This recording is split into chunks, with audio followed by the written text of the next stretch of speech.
Alright YouTube, at Destination Dallas, about to go down a leg day with Caitlin.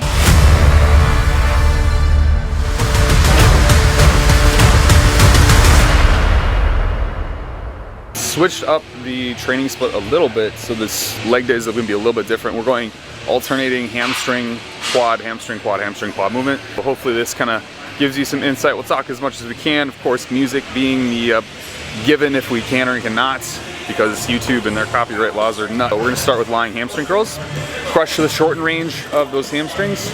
Move on. We're really trying to work the shortened range here. It's really hard to get the muscle short after you've really fatigued it, so you generally speaking want to start with shortened ranges of motion. I've talked about this before.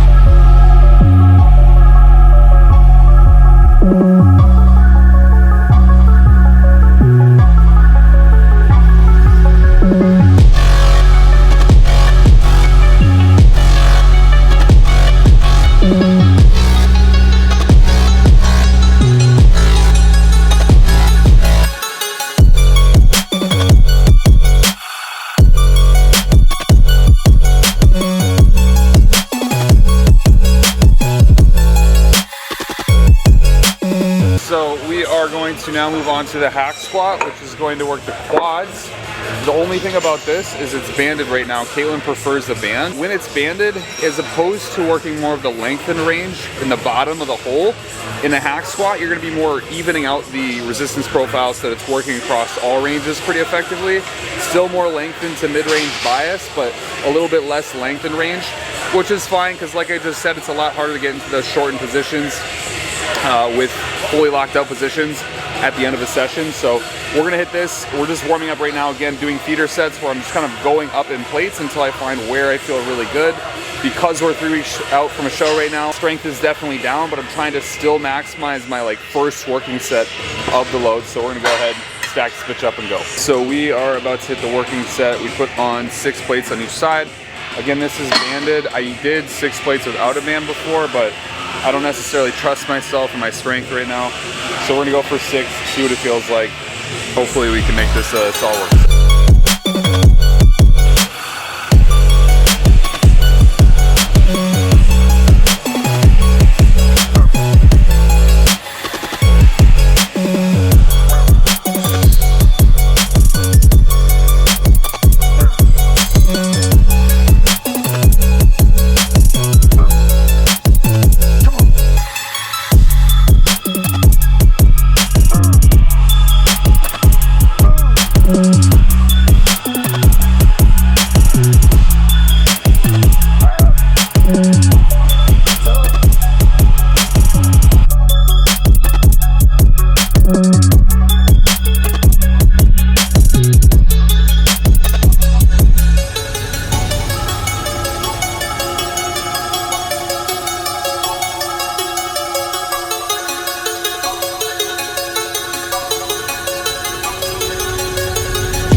Alright, so moving on, we rotated now from quads to adductors. So now we're going to work the inner thigh, then back to quads, then hamstring again, and then we should call it good. Good girls is what we are doing next. For those of you who don't know, good girls are the nickname for adductors.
this session I am absolutely drained. I barely freaking pose, but hopefully the video here kind of shows you what I'm looking like. But boy, am I fucking depleted. So we got 10 more minutes of cardio to do right after this. And then it's game time for that post-workout meal. Couldn't come in time. Oh, it's hot. Alright, we are back home, people, from the gym, about to eat the post-workout meal. This is going to consist of, a lot of things have changed. I actually am only eating 7 ounces of meat per meal now, with 70 grams of cream of rice within this meal, and then a kiwi, which if you've been a follower on this channel for a while now, you know I eat kiwis before meals for the enzymes that digest protein. Skin on. We just ate that post-workout meal, went for the post-workout walk that we can synthesize more of that meal into glycogen. I wanted to talk about really quickly my least favorite cycle I've ever done and my most favorite cycle I've ever done. And that is absolutely not the one I'm doing. My least favorite, and this is something that you see a lot from Tyann Clark on the internet with and various other kind of contrarians to the modern day cycling, but nandrolone only. I did this when I was really young to try to save my hair from falling out. I've discussed this in my hair loss video, which I highly recommend you go watch to check that out.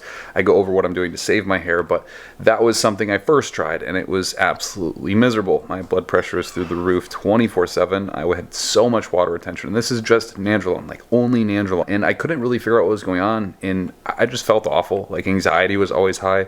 My heart would like randomly spike up and just dramatically increase in heart rate. I just couldn't figure it out. My autonomic nervous system was all over the place. I hated it, absolutely every second of it, and I only did it for probably 4 weeks with NPP, so it was a short ester. Thank God I could get off of it as fast as possible. I do not recommend that whatsoever. That was my least favorite. Now my most favorite is my off-season cycle that I did this last off-season to get from about 171 to 255 pretty quick. Granted, that 255 was nowhere near as lean as I needed to be, but that cycle was really simple. It was testosterone, equipoise, and primobolan. And those are like some of my gold standard compounds for myself. I've just found ultimate progress with those. And I made like insane, obviously going from 170 some pounds to 255, like it was a huge jump in weight. And I felt, the whole time I felt good. Like I was not experiencing high blood pressure. I was not experiencing anxiety or depression or anything weird like that. It was a very smooth timeline and just titration upwards over that period of time. It was awesome. And then the only other thing I included within that cycle was obviously growth hormone and insulin, which both highly benefited me. But even then, like the benefit from that is very minuscule to just loading the androgens more. So I found massive benefit from that, but mostly because I didn't get any weird side effects. Like everything was very balanced. Estrogen was balanced. The DHT to estrogen ratio was very well balanced. And I just felt a wellness. I felt a appreciation for life. I didn't feel kind of closed in, condensed, compressed. I don't know how to better explain it, but my recommendation for anyone starting out or wondering what cycle they need to do to put on mass, just start with the very simple stuff, testosterone, get it as high as you can without accumulating estrogen side effects. And honestly, I think that is enough to get you to progress so far, and just start there and see how you do, honestly. And that's basically what I did for the longest time after my nandrolone only experience. Then I moved on to equipoise, which I've just always had super good luck with, and I get super full, super vascular. I love that stuff. That stuff is legit. Unfortunately, I'm not on that stuff right now. That is kind of my 2 favorite cycles. The one I'm doing now, trenbolone, winstrol, testosterone, masteron, proviron. Yeah, that's it. I hate it. I don't like it at all. The trenbolone just makes me on edge. The masteron just doesn't make me feel super good joint-wise, nor does winstrol. And I don't know, I just don't see like a lot of fullness from it. I just feel dry, like my skin is very dry, but I don't have like a fullness, you know what I mean? I don't have like a poppingness. So obviously my off-season cycle is definitely my favorite. It's the most fun I've had in the gym, the most fun I had out of the gym, the most fun I had eating food, and that's probably the one I'll stick with for the longest time I can imagine. I don't see a reason to change because it just felt great. So anyways, I thought I'd share that with you guys to end this video because we kind of like jumped right into a leg day and left, but hope this video provided you some cool insight of some sorts. Comment down below. Let me know what you think. What is your favorite cycle? And what is your least favorite cycle? What's overrated and what is not overrated? See you later.